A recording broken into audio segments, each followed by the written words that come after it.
Hi, I'm Richard Karn, and you may have seen me on TV talking about the world's #1 expandable garden hose. Well, the brand new Pocket Hose Copperhead with Pocket Pivot is here, and it's a total game changer. Old-fashioned hoses get kinks and creases at the spigot, but the Copperhead's Pocket Pivot swivels 360 degrees for full water flow and freedom to water with ease all around your home. When you're all done, this rust-proof anti-burst hose shrinks back down to pocket size for effortless handling and tidy storage. Plus, your super light and ultra-durable Pocket Hose Copperhead is backed with a 10-year warranty. What could be better than that? I'll tell you what, an exciting exclusive offer just for you. For a limited time, you can get a free Pocket Pivot and their 10-pattern sprayer with the purchase of any size Copperhead hose. Just go to getcopperhead.com. That's getcopperhead.com for your 2 free gifts with purchase. Getcopperhead.com.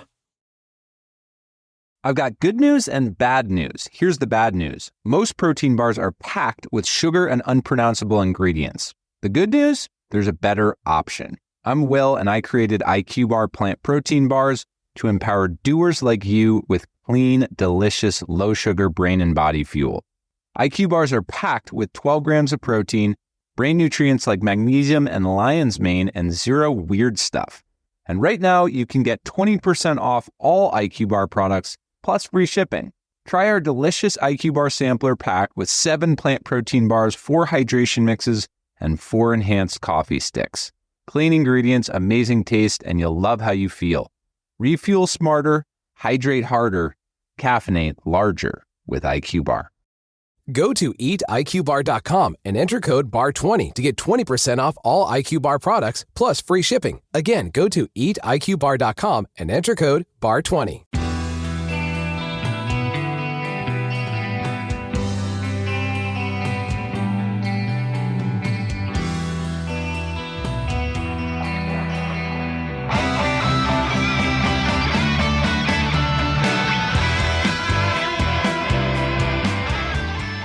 Welcome to Tunnel Talk, a no facts, all feelings wrestling podcast on the Social Suplex Network. I'm Allie. I'm Ann. And I'm Leah. How are my beautiful girls this week? Just ducky. Just amazing. ducky. And then the alarm starts blaring. Just ducky. Yeah. Ooh, it's like code ducky. Someone get in there.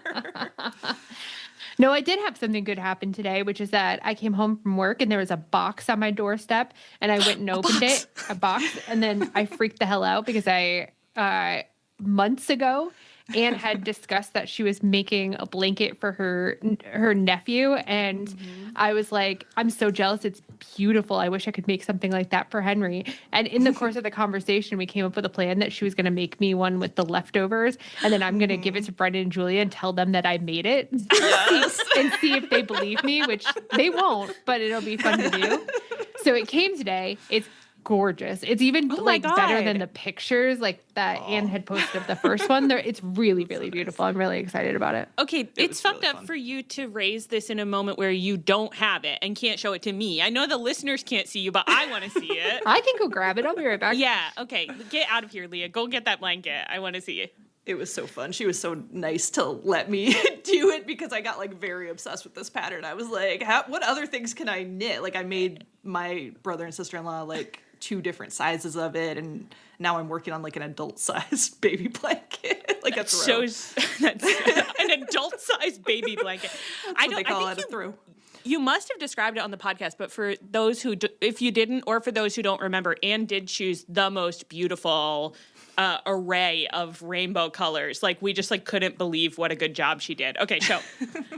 Oh, it is so lovely. Oh my God. Anne, artisan. Wow, it's beautiful. I'm really excited about it. I'll post the picture in the Discord so people can see it, but it's really lovely. I had it put away because I was like, if a cat gets a single claw in it, I'm going to freak out. Okay, well, I'm sorry do you want to go put it away? No, again? that's all right. I'll just defend it with my life for the next 2 hours. Good. Yeah. If you guys hear any battle type noises on the podcast, a cat was trying to get at Leah's blanket and Leah did what she had to do. So yeah. Put that cat down. I like the idea that we then wouldn't explain it as it was happening. If you hear these noises that we left it. Okay, thank you for getting that's so beautiful. Wow. And I'm you're very excited about it. an artisan, and Leah, you're an angel. That is really nice. Wow, that's a really nice thing to happen. I know. I was really glad. needed it. When I was sending it, I knew you were having a bad week. I was like, well, at least a little. This is not a bad week to send it. And it did help. It did help. That's good. She's doing her part. Doing my part.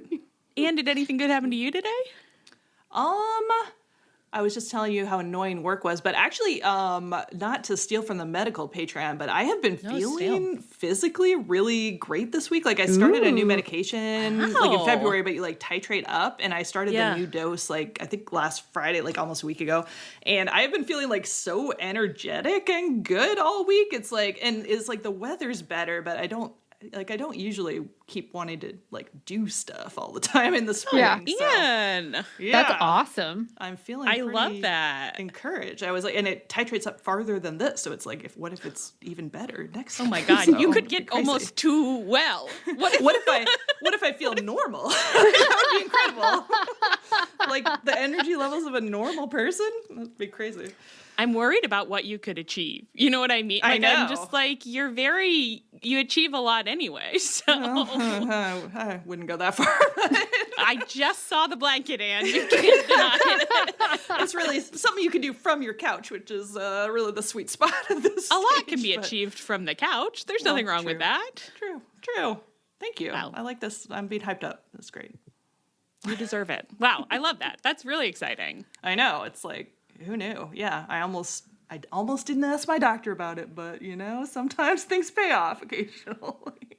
I'm always so scared to ask my doctor about anything. Like I think I've just been trained to think of like raising anything I've learned about medicine as drug-seeking behavior, even though I know. Yeah. I've never sought a drug that anyone would want. You know what I mean? Right. I know exactly. It's like, no, I'm like printing things off and being like, I don't know. Like I just thought maybe I found this study. Yeah, because it's either drug-seeking behavior or they're going to be like, "Oh, did you Google it?" And you're gonna be like, "Shut up." I'm sorry. It's just that you don't help me at all. So I'm trying. Exactly. I just had like my annual today, and it was so funny. Like I just kept zooming out, listening to myself explain stuff, and like I'm trying to explain something so normal. Like I'm not asking for a drug. Like I'm just trying to explain something that's happening in my body, and I keep going. And I mean, I looked it up online. Like mea culpa. Yes, apologies. I did Google it. I looked it up.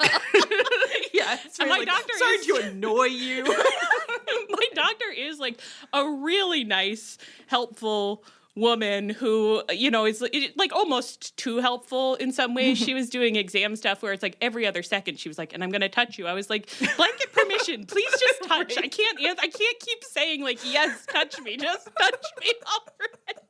She's very sick nice. Of these woke doctors being like, and now do I have your consent to touch your shoulder? Like, yes, God damn it. I know, it's like, just blanket consent. I'll tell you if you need to stop. Well, I used to see this woman for my, like annual, like, gyno. I mean, she was my gyno, I guess. I guess she was my gyno, but this is when I was in grad school. So she was like working at the university, like hospital. So I just don't think of her that way. But I was obsessed with her when she was giving like breast exams. Her energy, she would just shout, touching!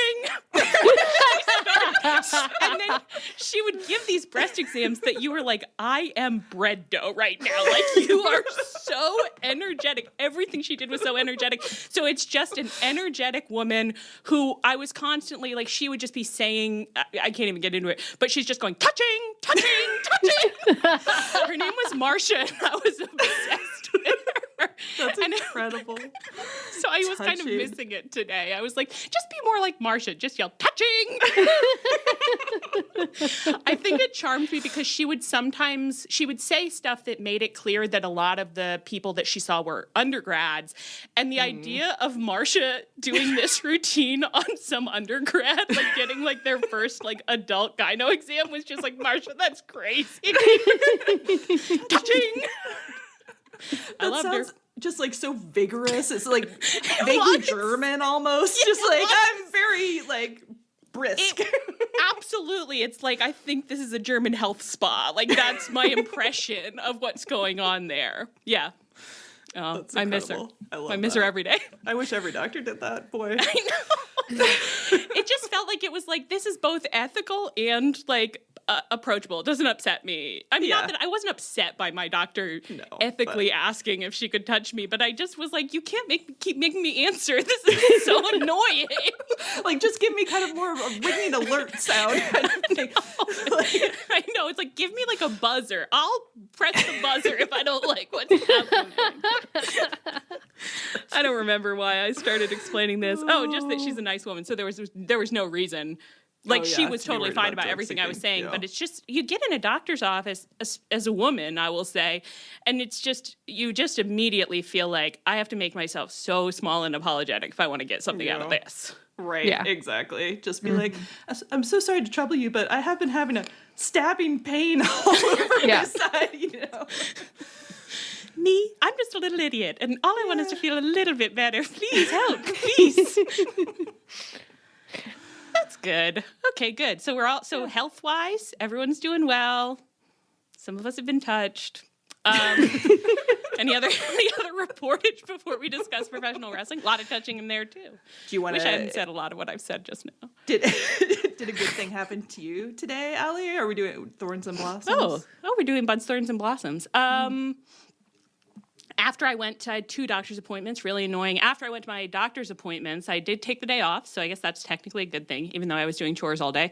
But I did take myself on a little treat trip to my favorite place, the textile center, and I bought a lovely long length of silk to make another skirt. I've made 2 skirts, 2 beautiful hand-sewn skirts. Wow.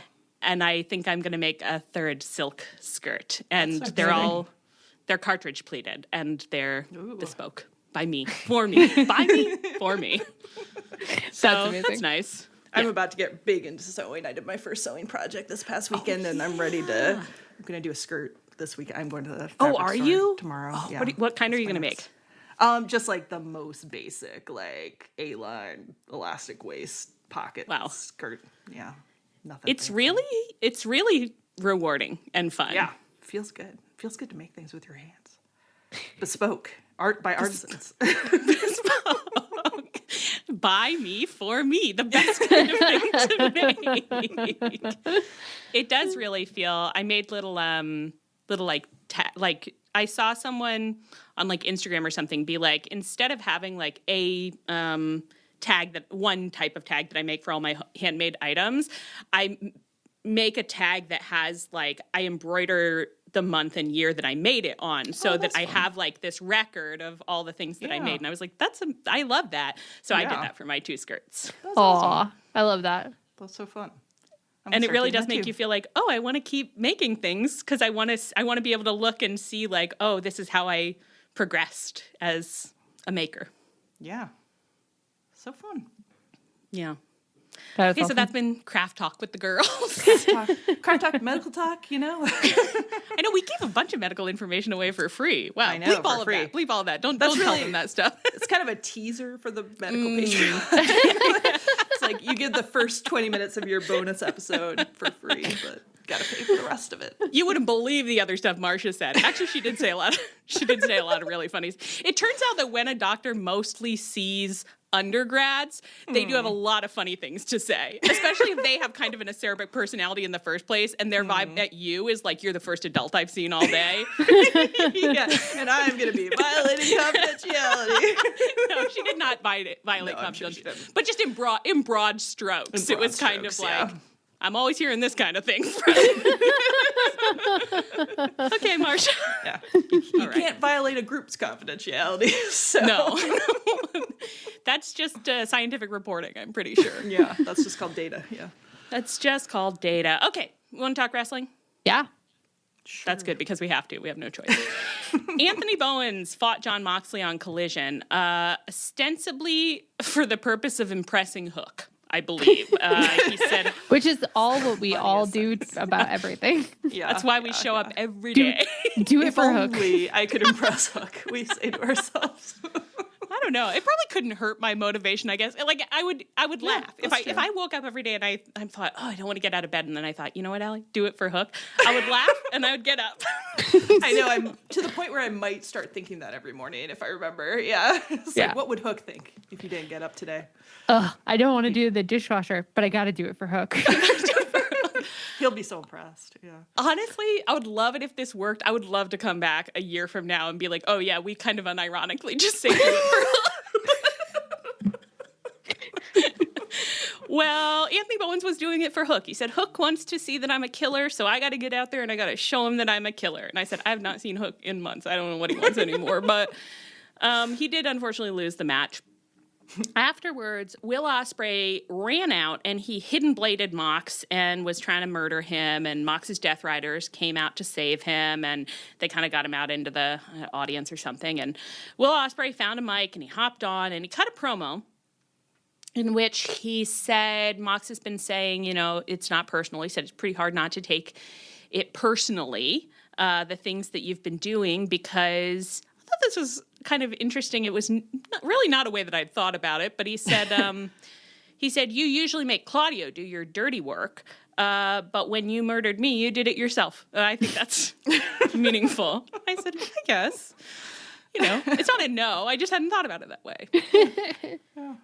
And, so he said, you chose to murder my head tummy yourself last year. He mentioned that there was one aspect of their upcoming match at Dynasty that had not been discussed. He said, you have the Continental belt. I want you to put the Continental title on the line. Later in the show, backstage promo where Mox responds.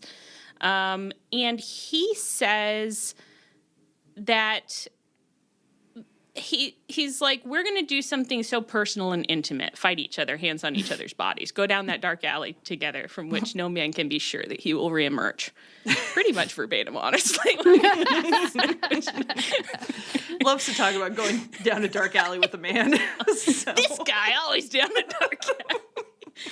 It's funny to just be like, it is normal to talk about doing violence in dark alleys. Like, that's so normal. And yet, every time you say it in that tone, it's like the way like, he says it. Yeah. You're like, to do what? Like, yeah. What? I know he's actually backstage being like, I'd love to get him in a dark alley. And people are just like, what the fuck? Mox told me that he and Ospreay were just out there and he was sucking his dick in the alley. Mox is like, not in so many words, I didn't. Not in those exact words, I didn't. Everyone's like, we can read your tone, dude. We can hear what you're saying. What is he saying in here? Oh, yeah. So he says, you wouldn't go into it at Will Ospreay. You wouldn't go into a match like this if you weren't 100%. I wouldn't have thought, unless you think you are 100%, or you want me to believe you're at 100%. This got real Princess Bride. Especially the tone you're doing it in right now, too. Where it's just like, but that's what you want me to think. Well, I thought that was kind of the way he played. Obviously, there was more of a sensual tone when he was saying it, but he did keep pausing like, wait a second. It did just occur to me, though, unless, but maybe. It's like, if you're in a promo trying to play chess with Will Ospreay, like, that's an Air Bud movie. You know? It's like, maybe you're overthinking it. He said that's a hell of a bluff. It may not look like it, but what we're about is keeping the sport pure. I'm all about... Didn't know what to do with that. I'm all about letting delusional people be delusional. They'll find out whatever they need to find out in due time. With the Connie on the line, expect no mercy. Funny thing about all this Did he say something, too, about, like, the Connie being, like, the top belt? Like, no wonder you want to, like, go up for the Connie. And I was like, everyone knows it's the national belt. This is the top belt in the company. John, you've gotten confused. Oh, I totally forgot that this also was the promo. Sorry, to go back to the... I skipped okay, let's go back in a second. Let me finish reading this, then we'll go back in a second. So, he said, the funny thing about all this is I don't even have to beat Will Ospreay. Will Ospreay's going to beat himself. I liked that. I did really like that. Yeah. And once again, Dynasty is the pay-per-view of identity. And, you know, what are you doing to make your day better?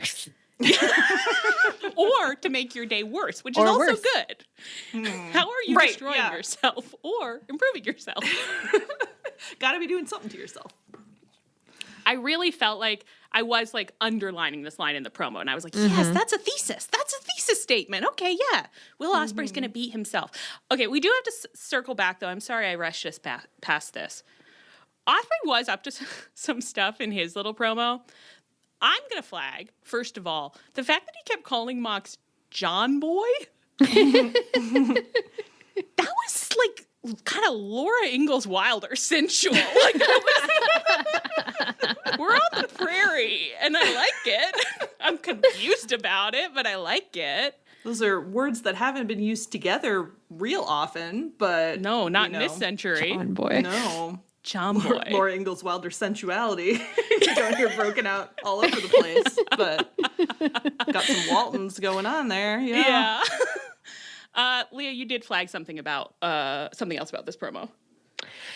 Oh, about Ospreay? Yeah, he did use bitch twice and cunt once. And there was someone else we'll get to who was also throwing around bitch a lot. And I'll just say, I'm not making conclusions, but I am noticing some men are feeling pretty free about their language. I'd like to just sit with that for a minute and say, did you need to say that?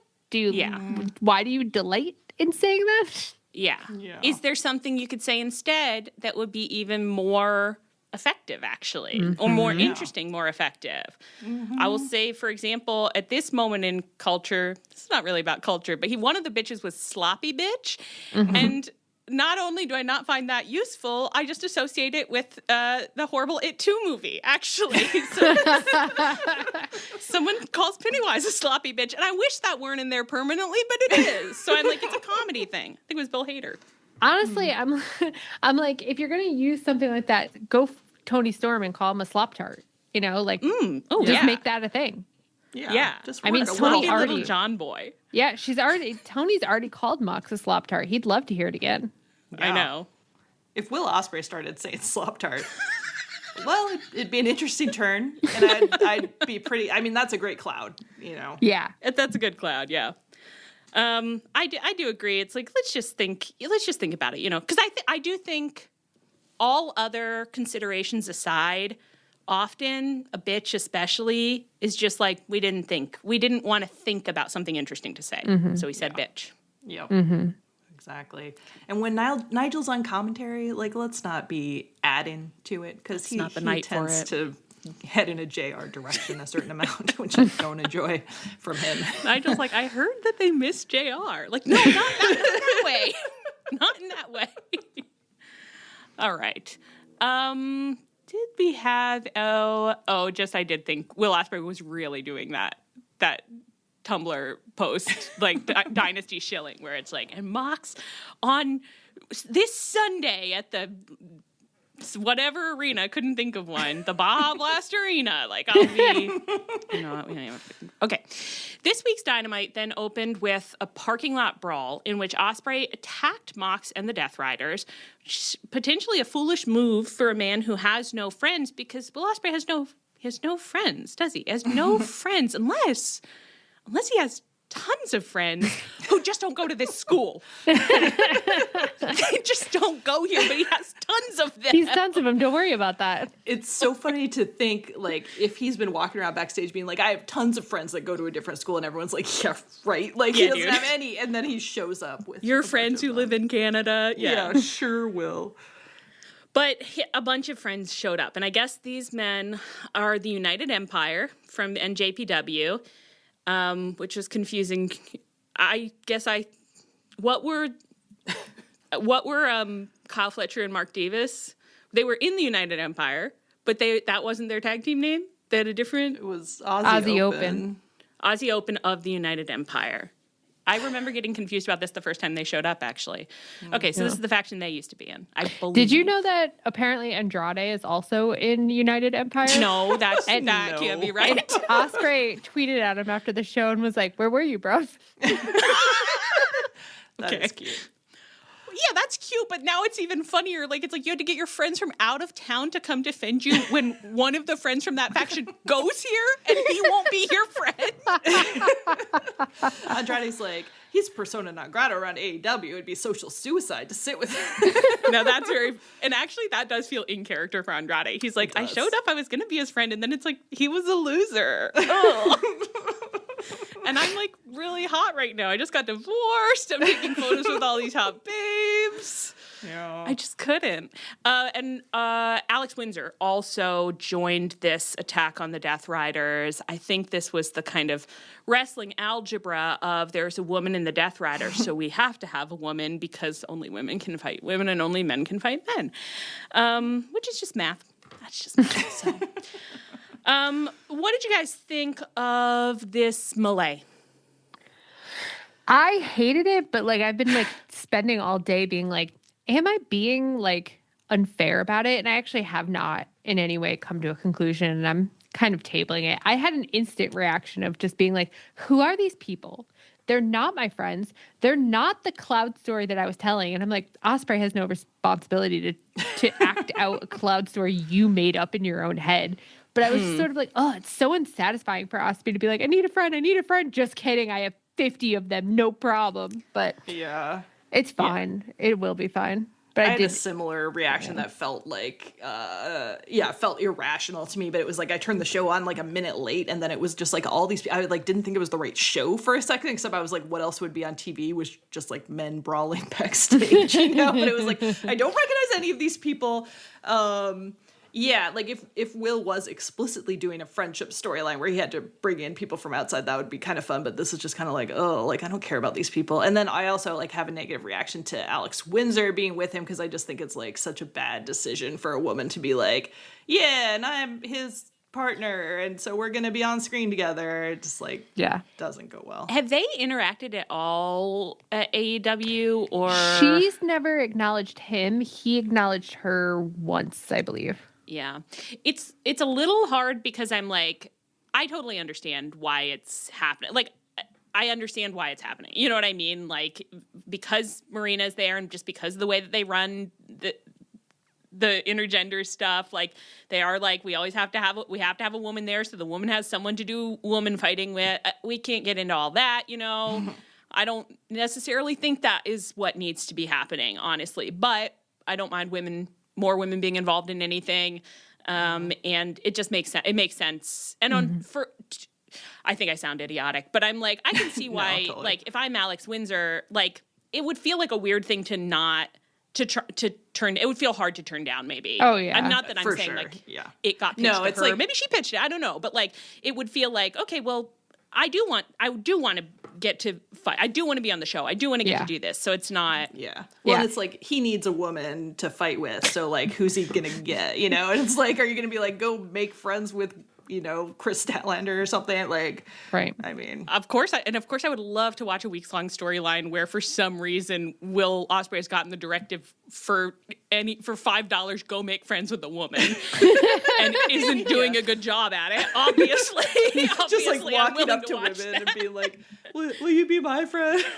I'm just like, I don't know what this is, but I don't want to be a part of it. Honestly, I feel like he would have the best luck with Chris Statlander because I just picture him walking up in the baristas yard and being like, do you want to see my action figures? And she's like, yeah. She's like, and do you want to see my lizard? And he's like, fuck yeah. That feels right. But yeah, I agree. It's not, I do always feel hesitant about it. I'm like, at all women, let's not tie ourselves to any man on the show. We've really haven't seen it go well that I can remember. No. Definitely no, and it's like, and the women who haven't have just done so much better. Like Toni Storm and Marina both have been like so smart not to. Yeah. Anna Jay also, I think actually Anna quite Jay, smart not for to. sure. Yeah. I'm just hoping it's like neutral where it's just like, you know, like it is just a normal woman joins man, like the melee thing and not, you know, like it. I just don't want Alex Windsor to get like Ty Conti'd, you know what I mean? Yeah. Where it's just like dragged down by the experience. So Yeah. Right. Hopefully it's just like the one match and then we can go back to like pretending that she's not his fiance. Like, yeah. She's Jamie Hayter's fiance. She's Jamie Hayter's fiance. God, they are so cute together. Yeah, I think I didn't feel honestly as strongly about it as either of you, but I also don't know that I thought that it was more than anything, it just made me say, like, what are we doing? What is your story? Yeah. What story are you telling? And it's kind of like no story. And it's like, okay, I guess. I don't know. That's fine. Anyway, so they do all this fighting.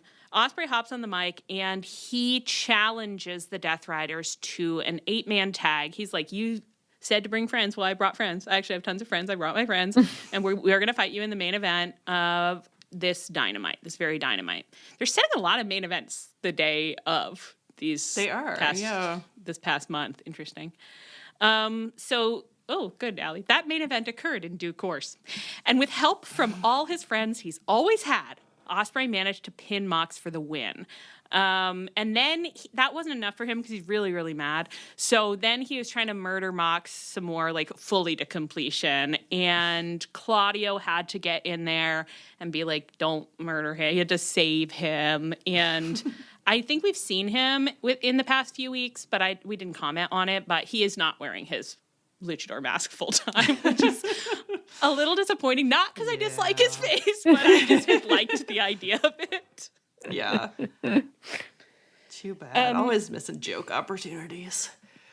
I did want to tell you guys that I did something kind of funny by accident because we'll get to Jericho a little later, but because Jericho had been on the show, I got this song stuck in my head that I used to listen to on this like Celtic women compilation album that I had growing up. And it's about being on the road to Jericho. It's on the road to Jericho. A band of angels came to me weeping in the night. And I just got it stuck in my head and was just thinking, like, I wonder if that would be a good song for Jericho. So I went to try and find the song and I wanted to listen to it, but the show was still going. So I was playing the song, so on the road to Jericho, and I turned off the sound for the show. So I'm just watching the match while listening to my female Celtic traditional music. And actually I thought, like, this is pretty good.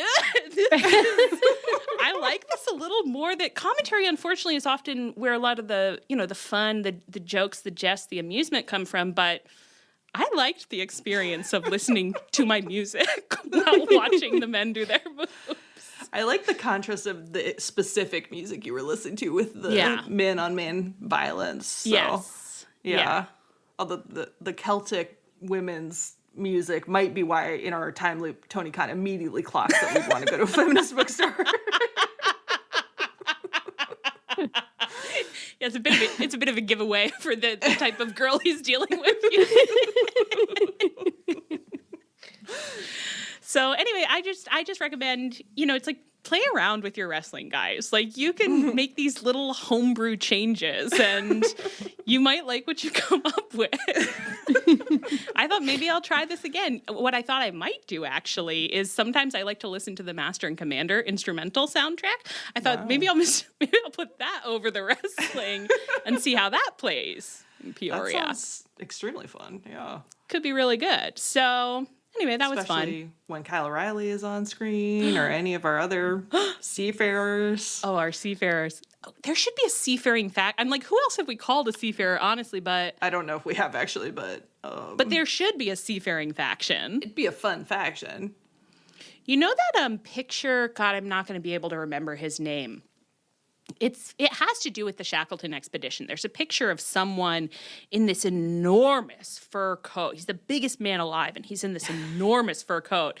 And I'm just like, that is Brody King. Like, Brody King should be the world's biggest Arctic explorer wearing huge fucking furs all the time. Yeah. So, wow. Okay, yeah, so we'll work on that. This will come back. Anything else you guys want to say about Ospreay and Mox and their feud they will be fighting this weekend at Dynasty?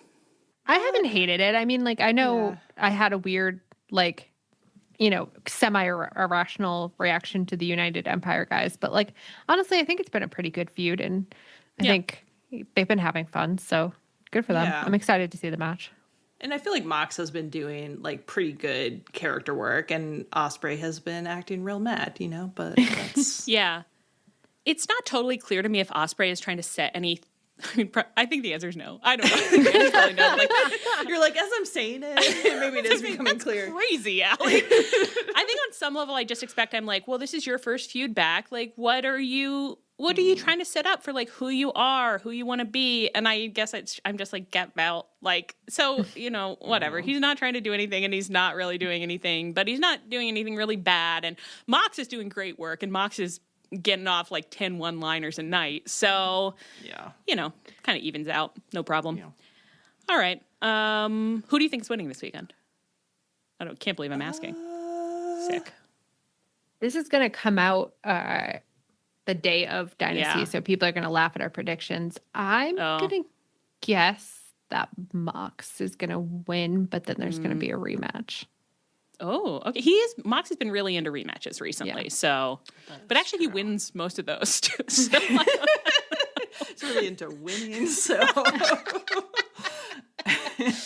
whatever. I'm happy with him right now. I know some would say, Mox, you haven't really been doing anything new. I'm like, well, he kind of does something new every week. He hasn't done anything new, but at the same time, he does something a little new every week.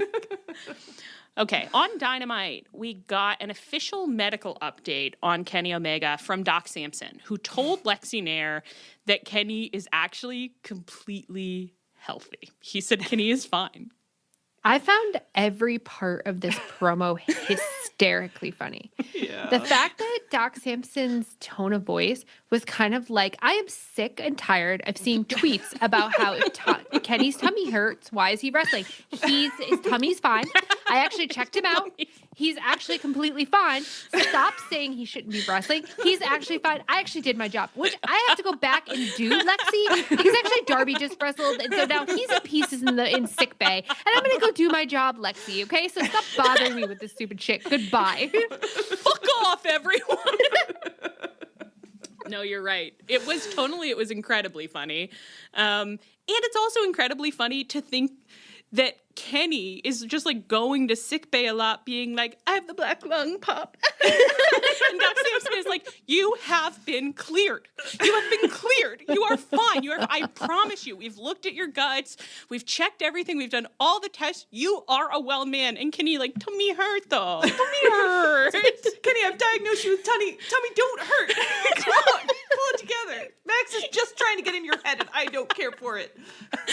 And Kenny's like, it's working. Tummy do hurt. Tummy really do be hurting. I wasn't totally sure, like, what I can't remember them ever interviewing Doc Samson like this before. So it is like, why did they feel... I mean, it felt targeted in a way because Kenny also said it in his promo where, like, both of them were like, Kenny's actually completely fine. Kenny's whole in body and in spirit, so chill out.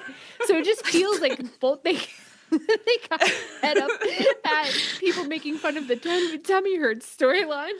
I know. I think really thought that you said Kenny's whole end body. And it was like, Leah, oh, no. That's fucking crazy.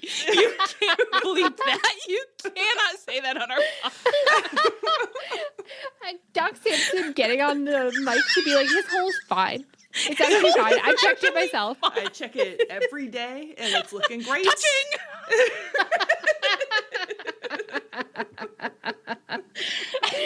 I check it every day. Kenny wants him to, you know? What's he supposed to do? Oh my God, we have to bring back HIPAA. What were you saying, Ann? I'm sorry, I cut you off. Oh, I was just going to say, I think in kayfabe also they are, like, laying it on thick that, like, because Kenny said that the only reason MJF beat him before was that he was only at 75% or something. So they're trying to get, like, Kenny's saying he's at 100% and he's going to win, and Doc Samson is saying, I have medically verified he's at 100%. So, like, what outcome they're setting up, I don't know, but... Yeah.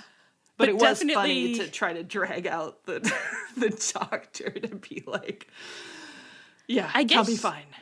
You did solve my problem for me, though, which is that it did not say anything to me about who's going to win, although maybe it did to some, but it will inform how we perceive that victory. Thank It'll you, be man. like, That's correct. if Kenny loses, he'll have to spiral about how at 100% he lost, or if he wins, even at 100% with the strongest intestines in the world, and my hole getting checked every day because I wanted. Even with Doc Stanford reassuring me every single day that my hole looks pink and perfect. Yeah. I think this has to be the last episode, Chris. This is how we go out. Might be it for us. It's right into the sunset. Oh my God. Okay. Later, after the main event, and also coincidentally, after what I would call the scheduled end of Dynamite, we got a kind of Road 2 package about Kenny. Earlier in the night, we'd gotten a Road 2 package about MJF. Now we get one about Kenny. And a man was speaking in this package, and his voice...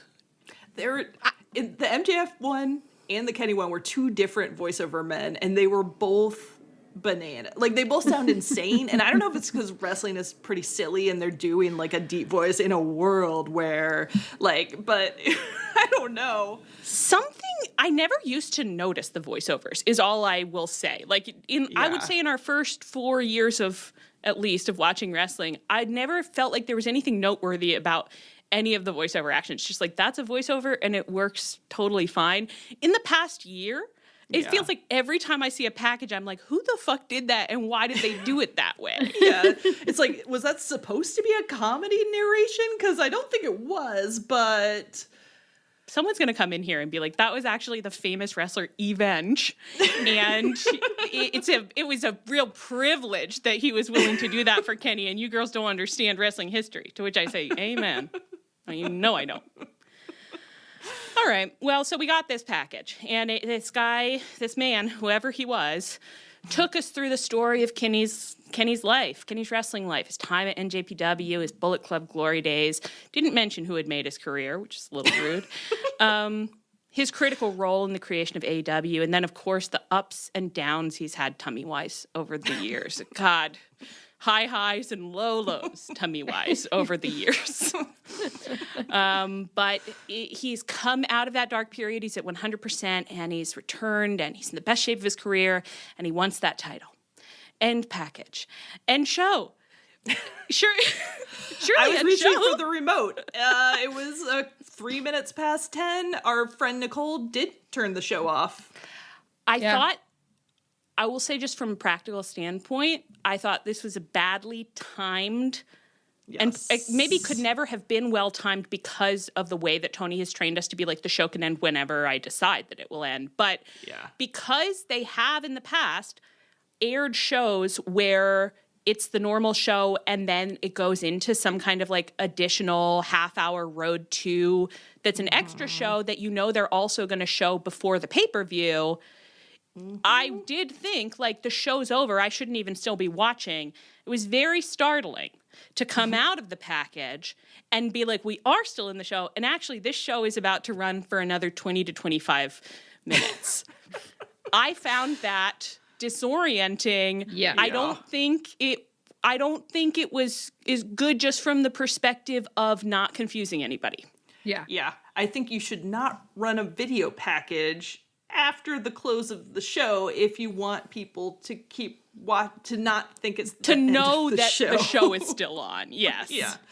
Like, because they ran the MJF package, like, you know, in the first half hour or something, and it's like they could have run the Kenny one, you know, around like 9:30 or something, and then just gone from the main event into Kenny striding down to the ring. But I was watching the whole thing being like, it's stupid that I'm even still watching this because the show's over and my dog wants to go out, and then it was like, no. If they were doing the traditional thing of trying to get you to watch the Road 2, it actually would have been effective because I was, you know, feeling peaceable, not really wanting to like find the remote, was kind of like, yeah, I could just let the Road 2 play now. That would be totally fine. So it's just a practical, it's just a little red pen edit. I think it was confusing for some of us.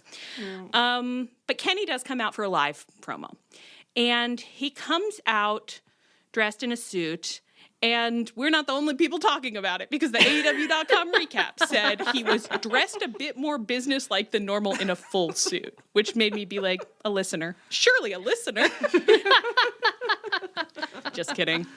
I know everyone's talking about Kenny's suits. He was wearing a suit. What did you guys think of the suit? You like it? You like his look? No, I appreciated that he had tried. Yeah. But it was like the fabric was pretty gross and the cut was weird. He looked like a used car salesman, in my opinion.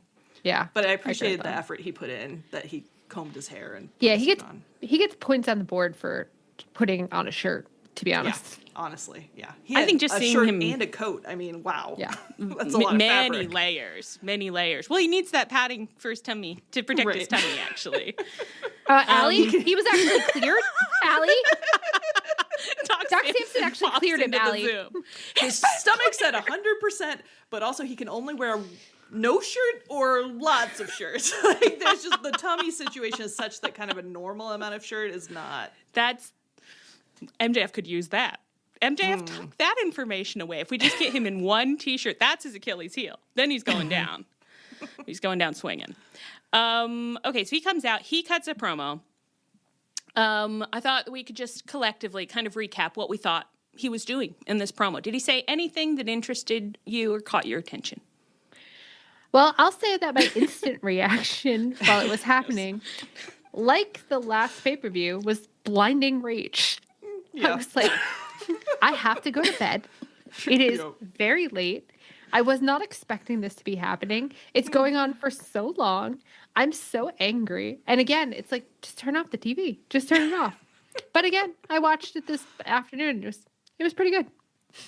Yeah. I had a similar experience, and I did gentle parent myself to bed when MJF came You out, did a and good it was job. even longer, and I was like, okay, you're going to have to watch it tomorrow anyway because of the blinding rays, so just turn it off, take your dog out, go to bed. So I did. Yeah, I feel very like, Kenny really tried. He like really did a promo, and he's like There was a clear train of thought. Right, which I really appreciate from him. Was it like the most scintillating train of thought? Was there anything real, like horny or juicy? Like, no, not really. But, it was very like, they're really working this God versus devil stuff. And, he was kind of talking himself through, like, why did I get mad last week? Was it because you said my tummy hurts? Like, no, commentary says that every week, so. Was it because you brought up my boyfriend? No, there's nothing wrong with having a boyfriend. I was like, Kenny, good. I do like you being nice. Like, no, you were fine about that. You actually were fine when you said that I have a boyfriend who's the dumbest man in the entire world. You're not wrong. He's a very stupid man, and I love him very much. That was fine, actually. That was okay. Yeah. So it was, and then a lot of stuff about how he like thought he had to be champ so that he like to preserve the legacy of AEW and stuff, but it's not all on him. And I mean, it was fine. I don't know that I fully followed that part even because I'm like, well, you are trying to become champ, so if it's not all on you, you could just pass it off now. I didn't get when he was.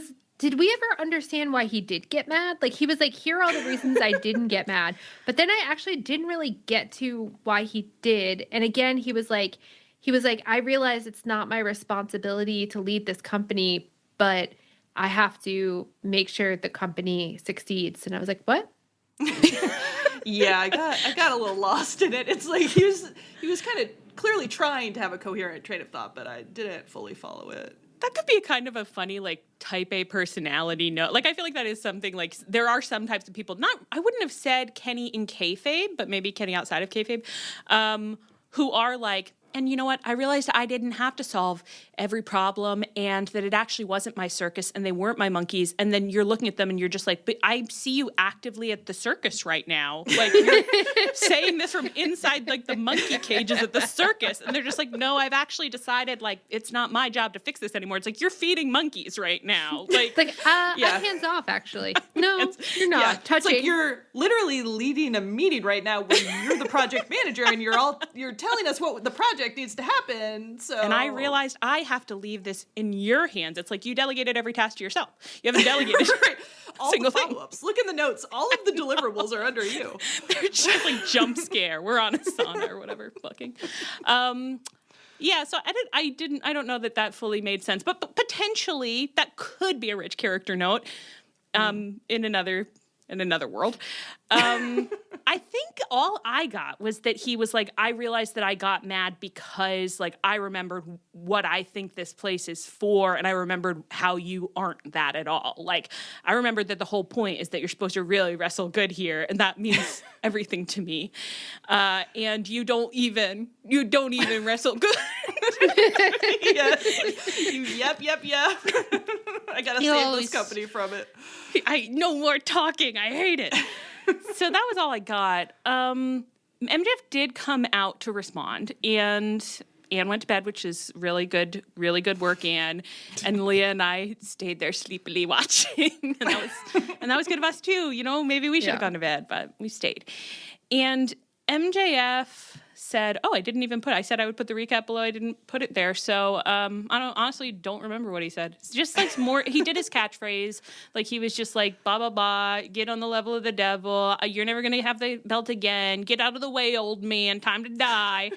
He was like, everyone's only invested in this because they think it might be your last opportunity to have the title because you're so old and broken down. And that is true. I mean, that is the plot that you're explicitly doing. So yeah, that's definitely is what a lot of people are thinking, is that it's now or never. Kenny was like, okay, well, enough of this. Time to go. It's pretty late. What if we just let bygones be bygones and just agree to play a clean match on Sunday, and let's just shake hands. And I know you won't have a buzzer in your hand.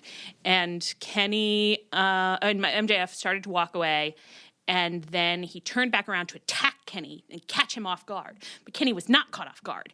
And he took MJF out and slammed him onto the floor of the ring. And he stepped on his hand and he said, I know you.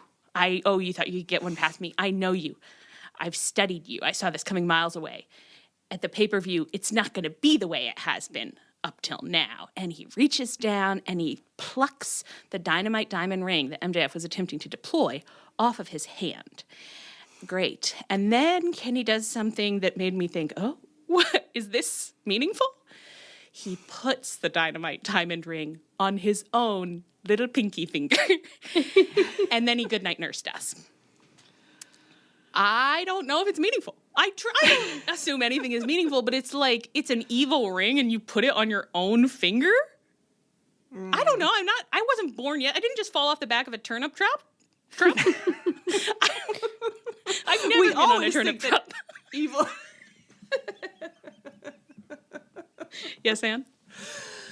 Yeah, we do always think that evil rings are going to have some significance, and usually they don't, I guess, but it's just such a big indicator type trope. Like, it's just like, it's an evil ring. Like, what do you mean? If you wear, it's so evil that MJF somehow still has it, even though I thought he lost it. Like, he still has it because no one else wants to wear the evil ring. And you just pop it on your little pinky?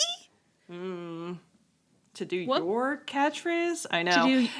It's also so funny that he said, I've studied you. It's like, does it take that much study to know that MJF might hit you with the diamond ring? No, it's like how people talk right. about how like people study wrestling history and they're like reviewing the tapes, and it's like, well, it is just kind of like pop culture. I don't know if study is quite the right word for it, but sure. Like if you like watching old matches, that's great, but that's what you're doing. Who was it that said that they studied Orange Cassidy? And Dustin, I think on like one of his Twitches, was like, it's so fucking funny to think of somebody with like flipping through books of. Was it Don Callis came out with like a big like, maybe that was it. Of stuff, maybe? Yeah, it's kind of ringing a bell. Yeah, that's so good.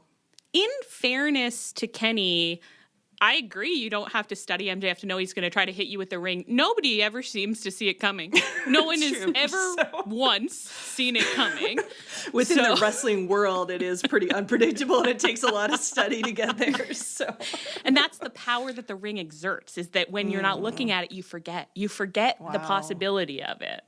Yeah. And that's something, maybe. Powerful. That's powerful. Kenny should be careful putting it on his finger, for sure. Well, he wasn't. He just slapped it on there and said, "Good night, nurse. Good night, bang." I don't know. Well, I can't get into it again. I can't get into Kenny's whole good night and good luck thing again. Good night, bang.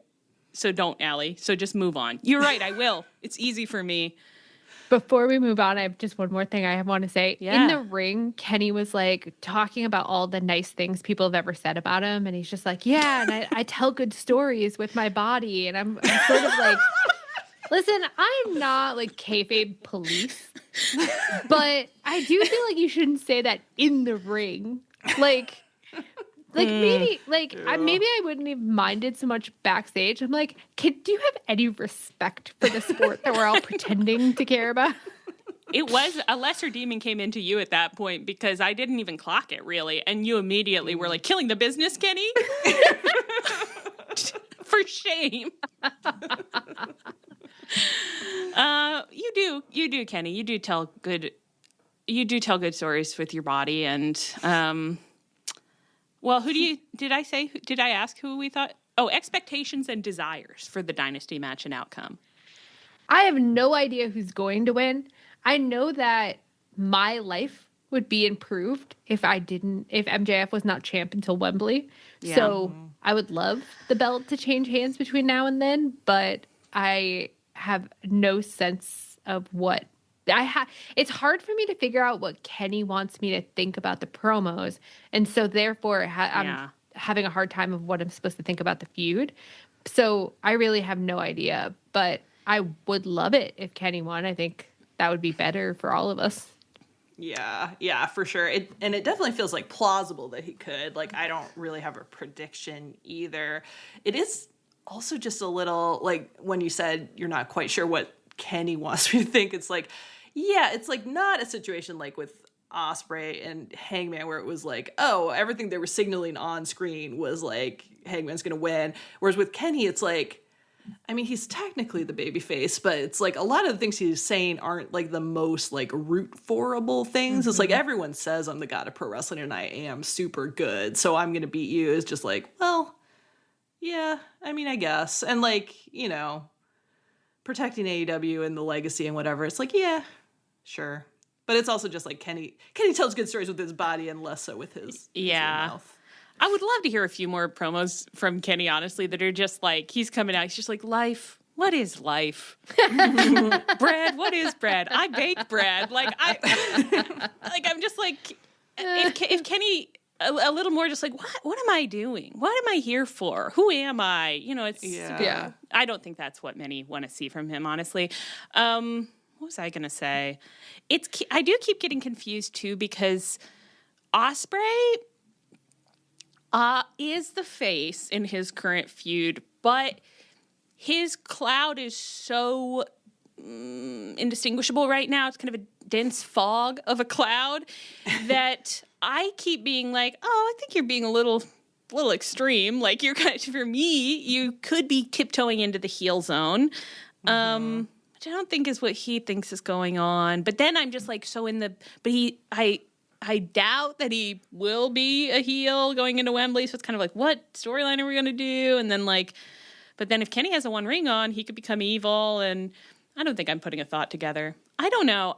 The only thing I feel is that I don't mind at this moment. I don't mind MJF's reign. I think that he has done some things that are fine and interesting. I'm kind of waving a hand, like, interesting. But, like, I think he's been good. I think I've seen a lot of people really overstating the case about, like, he's actually having an amazing reign. I'm like, I would not say that at all. Yeah. It's, like, mostly because he's gotten out of the way of the reign. Yes. Right. Other people have been carrying it, which is great. I mean, good for him. Could be a good lesson for many, honestly. Yeah. That it's like, maybe it would be helpful to think of, like, when I have the belt, like, I might want to strategically deploy and redeploy myself and, like, decide when I want to be front and center and when, like, I want to take a back seat. That actually might be more effective than, to my mind, being like, the champ should always be front and center. It's like, well, they can only do so much, you know? Right. At a certain point, you just get bored of them. Right. So I think he's done a good job of, like, you know, I'm willing to accept that he could tell an interesting story after this. He hasn't totally turned me off it. At the same time, it just feels like it would be so demoralizing to watch him beat Kenny. Like, I'm just like, Kenny, don't let him do that, dude. I know. Yeah. And it feels like it'd be more interesting. It's just like Wembley's still like a long time away. So to me, it's a lot more interesting if it's like we switch to Kenny now and then like Will at Wembley or somebody else even in between Kenny and Will. You know, it's like if we hot shot it a little bit, like that'd be kind of fun. Yeah. Oh, man, You really deployed some vocab there. Oh, yeah. Points on the board. I've been watching wrestling for 6 years. Almost. Oh, God. Okay. Any other thoughts on any of this? No, let's move on. Hi, I'm Richard Karn, and you may have seen me on TV talking about the world's #1 expandable garden hose. Well, the brand new Pocket Hose Copperhead with Pocket Pivot is here, and it's a total game changer. Old-fashioned hoses get kinks and creases at the spigot, but the Copperhead's Pocket Pivot swivels 360 degrees for full water flow and freedom to water with ease all around your home. When you're all done, this rust-proof anti-burst hose shrinks back down to pocket size for effortless handling and tidy storage. Plus, your super light and ultra-durable Pocket Hose Copperhead is backed with a 10-year warranty. What could be better than that? I'll tell you what, an exciting exclusive offer just for you. For a limited time, you can get a free pocket pivot and their 10-pattern sprayer with the purchase of any size Copperhead hose. Just go to getcopperhead.com. That's getcopperhead.com for your 2 free gifts with purchase. Getcopperhead.com. Hikaru Shida returned to AEW on this week's Collision, answering Willow's open challenge for TBS Championship contenders. Willow won this match, and we haven't seen... How long has it been since we saw Shida? Feels like forever. I don't know. A year? A million Longer? Years? Have we ever even 2 met her? years? Never seen her I mean, before maybe in my life. once in 2020, but yeah. Maybe once. Well, after Willow won, she was celebrating, and Shida was lurking behind her. The last time we saw Shida was November 2024. Wow. That is a long time ago. Mm-hmm. That makes this a little challenging for me because so she's lurking and she has her kendo stick and she looks really mad. Like she's like, I'm gonna do a post-match melee, which is what bad guys do. But sometimes good guys do it actually. So, but good guys don't do it to other good guys. They would only do it to a bad guy, obviously. But then she hesitated and Willow turned around and was just being nice and being like, whoa, that was great. We had such a good match. And so nothing happened there. And then Willow fought Queen Aminata on Dynamite. Aminata has been out for about 5 months, so it was fun to see her again. And Willow once again won, retaining her title. And the cameras kept cutting during and after the match to Shida, who was in the audience watching broodingly, looking grim, looking really mad. Leah, you told a very funny story about this. So I was watching Time Moth Boys Collision clips that they do for us, and I had the funniest experience where I was like, I watched the end of the Willow Shida match, and I was like, wow, I feel like there was weird vibes around Shida. I think I'm picking something up here. I think maybe something subtle is happening. I think I'm going to call it out to the girls and see what they think, because I think it's possible that something might be afoot.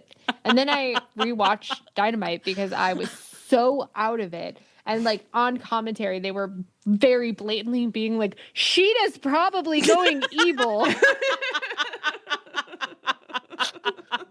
This is what wrestling does to I was going to say perfectly healthy mind. I don't know if any of us have ever had perfectly healthy minds, but it's just like, it's like getting Alec Mack style toxic goo dumped straight on your brain pan. You're just like, this thing don't work anymore. It is wet in there. That's so funny. That's so funny. You know what? I think I might flag this. I think I'm getting a bit of a feeling. And I was thinking like tentatively, I'd be like, girls, are you seeing what I'm seeing? Am I crazy? And then to have Excalibur be like, wow, Shida looks really, ominous right now. Oh my gosh. Well, I'm not opposed to a Shida heel turn, although not at all. So I guess this is normal. I don't know why I just have this feeling of like, so we haven't seen her since November 2024. Well, that's the thing with Shida is that I think it could be fun to see a Shida heel turn, like especially because like right now we like have a limited amount of like big bads in the like women's division. It could be fun to shake it up. But the thing that it's hard for me to invest in Shida because she doesn't stay long. You know what I mean? Yeah, So it's and then just she'll sort go of away like for a long time. right. So it's like she's going to be here for like 2 months maybe, and then she's going to go again. So it's like, well, of course, like I love her while she's here, and I'm happy to see her, and it'll be fine. But it's also like hard to get really invested because you're like, it's she's our summer break friend. Yeah. And Evil Shida and Thekla like team up though could be kind of, I could see them doing some demented stuff together. Now, I have to tell you guys, you know that my evening got a little away from me. So the one thing that was on my list to do that I didn't get a chance to do was that when we were watching Dynamite all together, I don't know what was happening with my AEW app, but it just didn't show the Thekla promo to me and Leah. So we are hearing from Ann and our friend Nicole, like, wow, the sexiest thing you can imagine is happening. Like something so dementedly erotic is happening. And Leah and I are just like, where? I only see a wall. I think you posted to the group chat and you were like, how hard did I zone out? Because I was actively posting being like, am I crazy? Or like, is this not happening? And just as it started playing or just something like actually what was happening, and I was like, okay, maybe it's on me. Maybe it happened like before that break and I missed it and whatever, it's the whole thing. But anyway, I still haven't seen this, but you guys have seen this. So you have to tell me what Thekla had to say for herself on Dynamite. So Lexy Nair said, I don't even remember what she said to Thekla, but it offended Thekla in some way. So she said something like, Lexy, I am going to take you out for a seafood dinner. I am going to, seafood dinner. And then I'm going to then I'm going to take you to a strip club, drag you up on stage and break every single finger on your hand. It was demented. Oh my God, my face right now. And Mark Gallup had the exact right take on it, which is that it was like the evil version of a demented Tony Storm promo. Oh my God. Wow. Seafood dinner, strip club, break your fingers. That's some great detail work. I was going to say, we're writing. Always saying specificity. Yeah. Get those details in. That's amazing. Mm-hmm. Wow. Yeah. Oh my God. And to my love, Lexy Nair, who she did a good job. She looked quite terrified. Yeah. Quite terrified. But maybe a little intrigued or no? Perhaps a little. Yeah. A little touch of intrigue. Didn't know what feeling she was having. Yeah. Wow. Wow. That's amazing. I wish, I don't know what I wish. I wish I'd seen it when I was supposed to, but I will see it after this recording. Yeah, so anyway, if she were saying that kind of thing and then she was teaming up with an evil Shida, I'll just put that on the table. That could be interesting. Mm-hmm. All right. Anything else in here? I don't think so. On we go. Chris Jericho. Oh, Big J. Back again on Dynamite, our blue-eyed boy. Our beautiful boy. No, everyone loves him. Nobody hates him. Big J. Everyone's happy to see him. Everyone's happy to see him. Universal acclaim. I would love if we had good enough statistics on our podcast to know how many people skip a given session. I would love to know if we have listeners who are just like, I can't do it. Next. He came out, they were in Edmonton, Canada, still in Canada. And he came out and played Judas and everyone sang. And I have to say, I thought the Edmonton crowd across the board, not just for Jericho, was a much better crowd than the Winnipeg crowd. Or just better mic'd, I can't tell. But not some of you were like, yeah, nobody cheered for Jericho. No, I actually noticed when we were in Winnipeg that I thought the crowd was pretty bad for most of the night. And they did cheer for Jericho. So actually they did cheer for Jericho. Actually, Jericho got lots of cheers. Yeah, he's very popular with the crowds. So I did just know the Edmonton crowd. The Edmonton crowd was pretty good across the board. And I was just like, wow, they're really happy. They are really happy to see him. They got some nice pandering from him too, because he was calling out little indie moose hall places he'd wrestled in the 90s and stuff. It was great. I thought that was quite a sweet moment where he was being like, that's probably the first Pinoca chant in the history of anything. I was like, that's really funny. So he had come out just kind of to explain, like, it's me, Chris Jericho, as I said last week. Back again. You might have been wondering what I meant by that. I meant back for home forever. I meant that I love it here and I'll never go anywhere, I guess. And I'll never leave you. I'll never leave you, girls. I'm always going to be with you, girls. Thank God. He turned right to the TV set and he looked right at us. He's like, girls, don't worry. Girl. I was always coming back. I know this world is hard, but I'll always be here for you. Nothing's going to harm you, girls. Not while I'm around. It's like you have a Chris Jericho protection shield around you. My love coming Thank right God. at you through the TV. Oh my God. I feel the safest I've ever felt. So he was like, I love to be here. I'll always be here. I'll never leave you. Some of you might be thinking, like, Chris, some of the stuff you've done is bad. And to that I say, totally. For sure. I mean, I'm what they call a big swinger. And when you take big swings, some of them are big misses. I thought, truly, genuinely, I was like, that is true and good for you. Good for you for saying it. Yeah. Good for you for saying it. Yeah. It's like, It what a is healthy true that attitude. Yeah. when you try stuff, sometimes it doesn't work. That doesn't mean you shouldn't have tried it. Right. No, Better to there's try a lot and of fail than not songs to that try have been at all. written to that. I believe the classic Zootopia theme, Shakira. Shakira once said, birds, and I used to get this wrong a lot. There was a period of my life where I was singing a really different version of this, but birds don't just fly, they fall down and get up. I won't give up, no matter how hard I try. The fun story about that actually is that during a period of intense depression in my life, I was listening to this song a lot. And what I was singing was, birds don't just fly, they fall down and give up. I won't get up, No. no matter how hard I try. So it's a song that can be whatever you need it to be. The Shakira song, Try Everything. You can find that on wherever you get your music. And I don't know. And so that's what Jericho said. Anyway, he said, you might be wondering why I'm out here right now. It's I'm have a contract to sign so that I'll be here forever, my forever contract.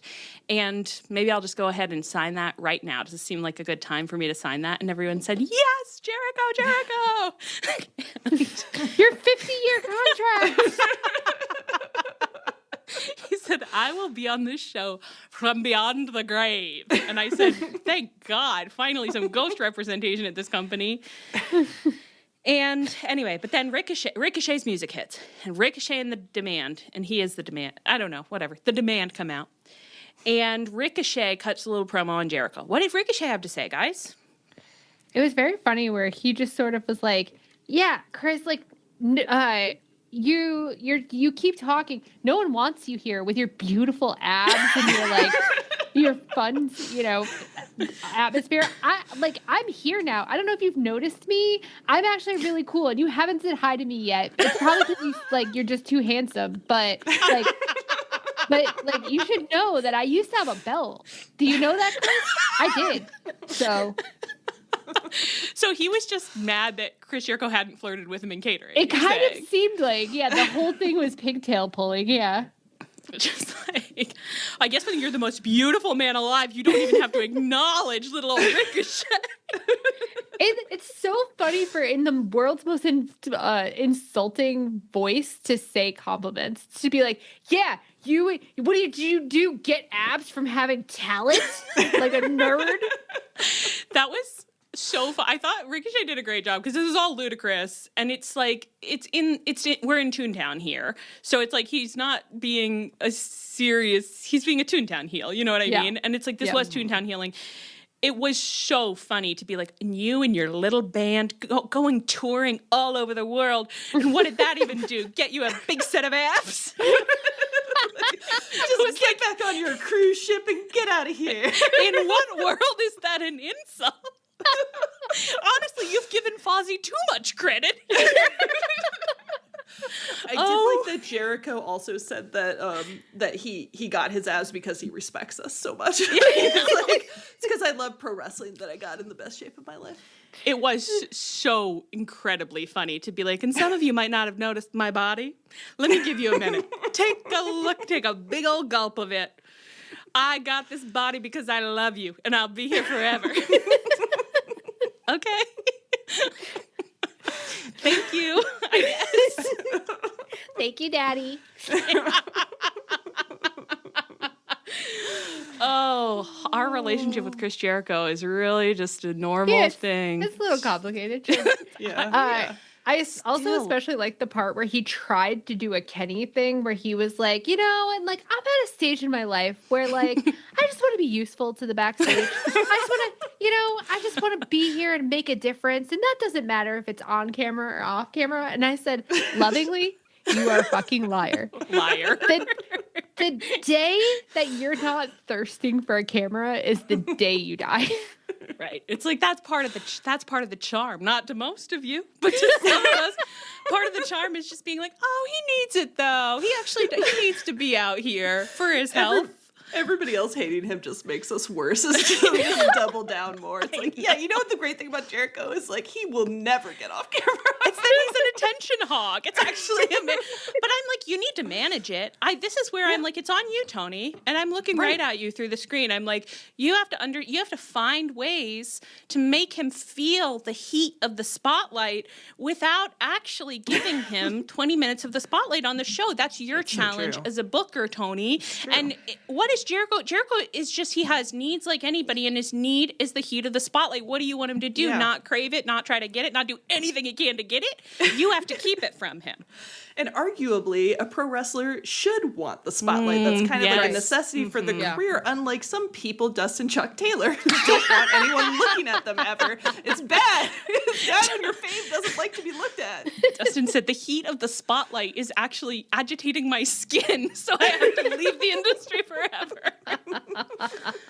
I love you. I love you so much, my beautiful. You're my beautiful blue-eyed boy for real. We miss you. We'd love for you to come back this way and say things like, "I love you guys so much. I didn't do anything. Of course, I didn't try to get abs for you.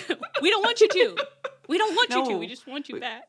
We just want you to put on the biggest polo shirt you've ever seen. Get out here. I want you to come out here in a polo shirt that makes you look like a 4-year-old wearing his mom's T-shirt as a dressing gown.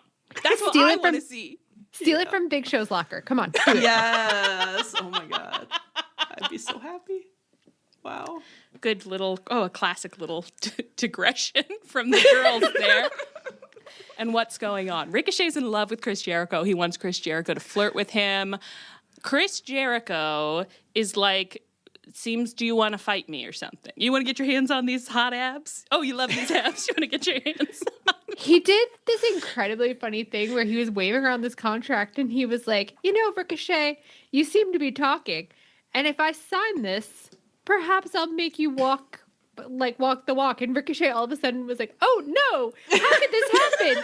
You mean all this trash talking I'm doing could cause a fight? I can't believe it. And he was like jumping around being like, don't you sign it. Don't you sign it. And Jericho was like, I'm going to sign it. I'm going to sign it. And what happened at this juncture? I didn't actually know. I kind of recognized because of the way it was presented. I was like, this is something I should, ? No. I didn't actually know it.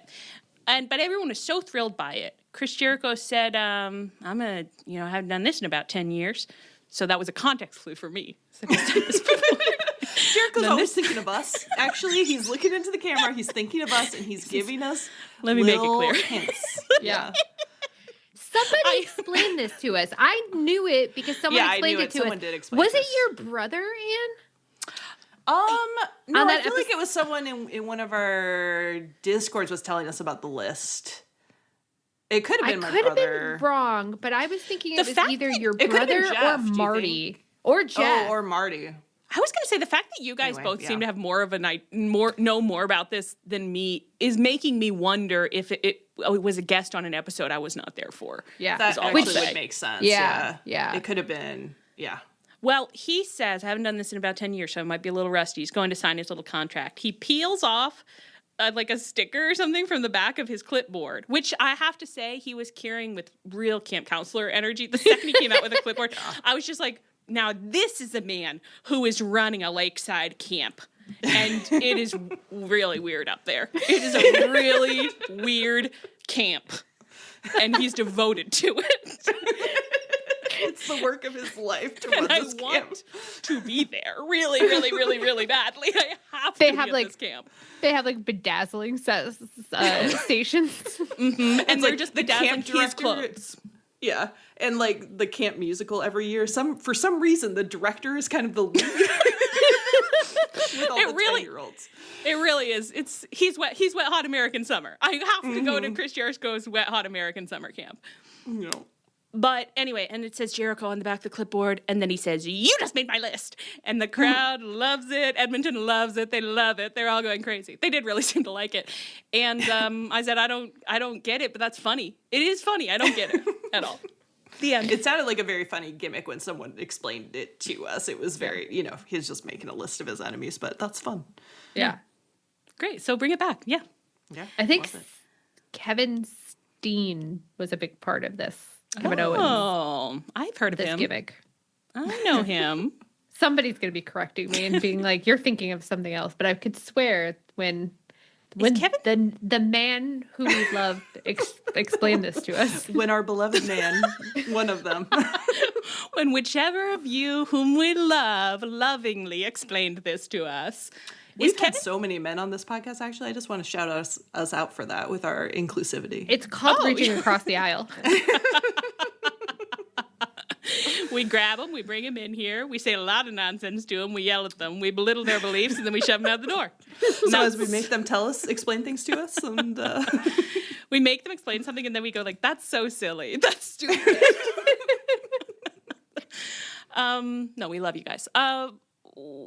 No, don't ask. You know what, Allie? Don't get into it. So that's fine. And so that's the whole segment. That's the whole thing, probably, right? Yeah. And then he's gonna fight Ricochet this weekend, and we can't wait to see that. And his mustache continues to my mind, I fear, look really good. I really like it, and I just think he looks like a con man, a con camp counselor. And it's complimentary. Con camp complimentary counselor. Yeah. He's definitely embezzling money from that camp, for sure. Yeah. Yeah. Oh, yeah.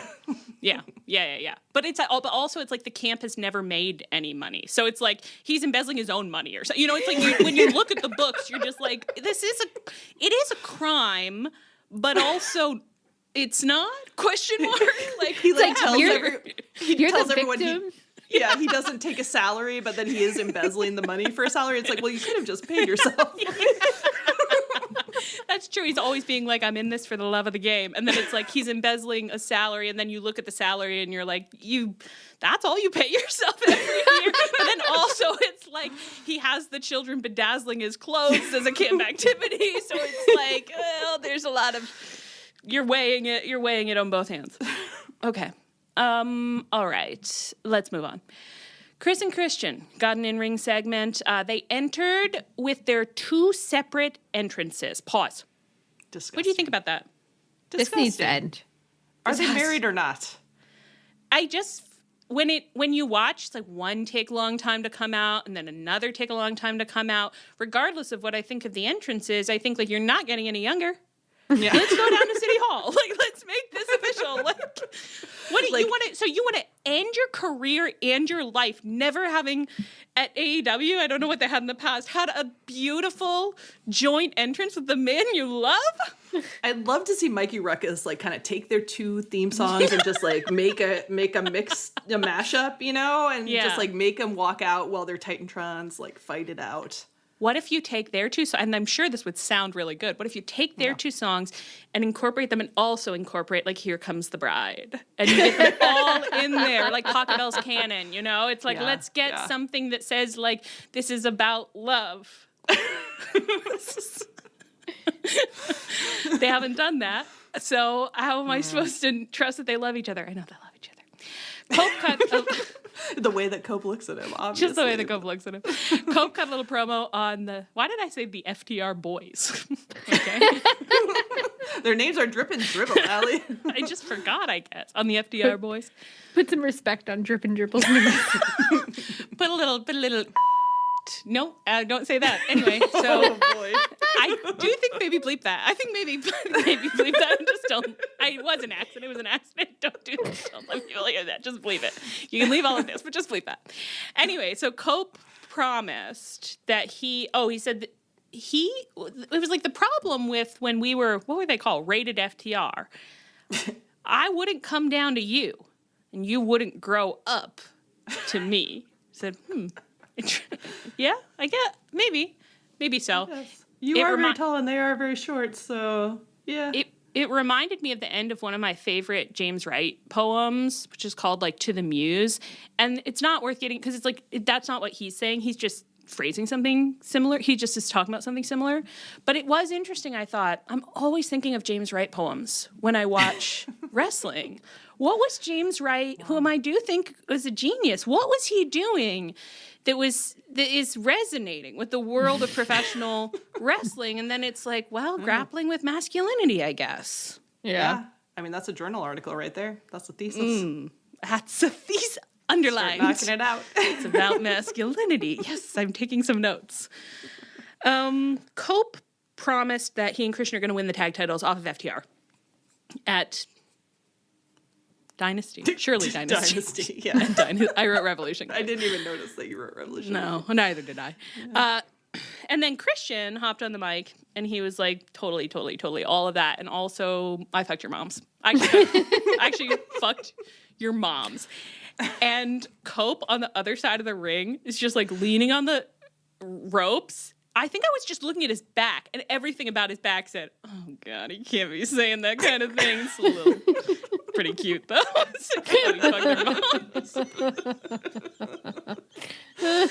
You know that he just wanted to look out into an audience member and just go, hey, can't take him anywhere, huh?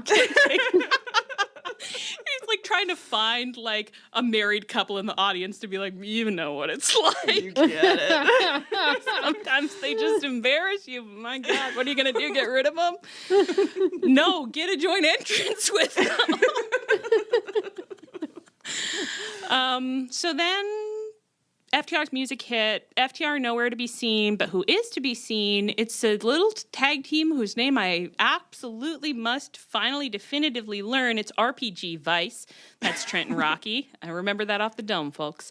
It's RPG Vice. They come out. They're attacking Cope and Cage, Chris and Christian, as we call them, because of the whole dressing room situation from last week. Maybe? Question mark? Because then FTR and Stokely come out, and they're also attacking them, and all five of these bad boys are all beating up Chris and Christian, who are ultimately are left prone in the ring, damaged and harmed by what has happened to them.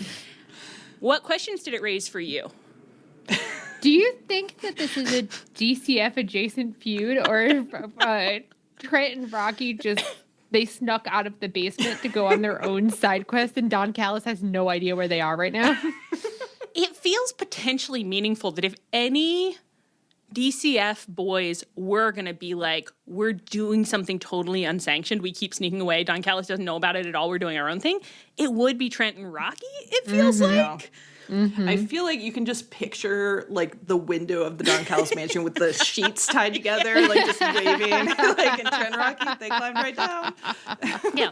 And next week they're going to be doing that, and Greg is going to fall off the sheets, and he's going to break his arm again, and all the floodlights go on outside, like, oh, big kerfuffle. Greg is in the bushes, and his arm is crooked at a weird angle, and he goes, I was just out here picking berries, boss. And Don Callis in his dressing gown is looking at him like, you got to be fucking kidding me. And I've barely gotten a wink of sleep all night anyway because I've been thinking about the cost of ham, and I have so many problems on my mind. And then now you have clearly climbed down these sheets, and you're telling me you were outside in the middle of the night picking berries and you've broken your arm again. That's amazing. Wow, what a great night for me. I love being a father. He's like, can barely pay for ham, and now I've got to take you to the ER. Do you know what those bills are like? He should just kidnap Doc Samson or something. Oh, that's a great idea. Yeah. He certainly asked on Doc Samson if he accepts ham as payment. Don Callis is like, Greg, we're going to go, just don't tell anyone about this. We're going to go to Dynamite this week, and I need you to pretend you slipped on a banana peel in the cafeteria, so it's an on-site injury. We're filing workman's comp. Oh, my God. Okay. Now, what are we even talking about? Oh, is it official Don Callis business? That's what we don't know. That's what we don't know. Don Callis does seem to have lost track of them a little bit. Like, they're never in the frame with him anymore.